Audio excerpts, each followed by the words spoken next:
Just nicely from 9:15, anyway, so the notice of my address is all retaliation, sorry. My name is Justin Nicely. I'm a trans right and civil rights advocate, and I need to provide a second public notice to the city of Canton, Ohio. This is in accordance to USCS Rules of Civil Procedure, as well as Rule 17 and Rule 20 of the United States Supreme Court. The Constitution of the United States has an overarching requirements that every state must follow. Clause 1 in Amendment 5 states that no person shall be held to answer for a capital or otherwise infamous crime unless on presented or an indictment by a grand jury. However, the state of Ohio has enacted its own alternative legislation that permits prosecuting attorneys, police officers to charge by way of information as opposed to an indictment.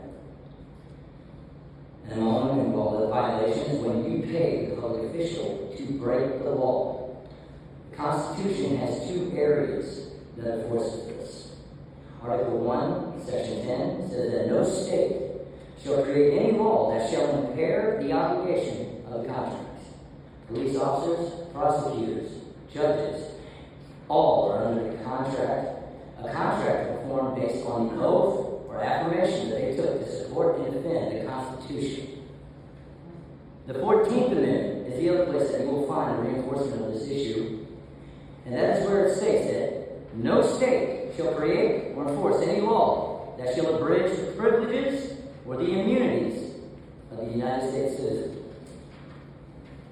The privileges and immunities of the United States citizen here at a minimum, and those enumerated within the Bill of Rights, the first 10 amendments. Unfortunately, the state of Ohio has enacted a law in its inferior constitution that permits public officials, judges, law enforcement officers, who you all pay, to violate the Constitution of the United States. As a result, there's an inordinate amount of people currently in prison in the state of Ohio illegally and unconstitutionally. Talking about Downing is litigating this issue at the United States Supreme Court. I'm here to notify you that if you continue to pay public officials to break the law, criminal sanctions can come from that. I am asking you, honorable individuals, to please take a look at Clause 1 in Amendment 5, confirm what I'm saying to be true, then direct your public officials to act in a lawful and constitutional manner, consistent with the obligations that are codified in the Constitution of the United States of America. Now, with that being said, I feel every one of y'all need to release Joshua Brown. We have a couple more.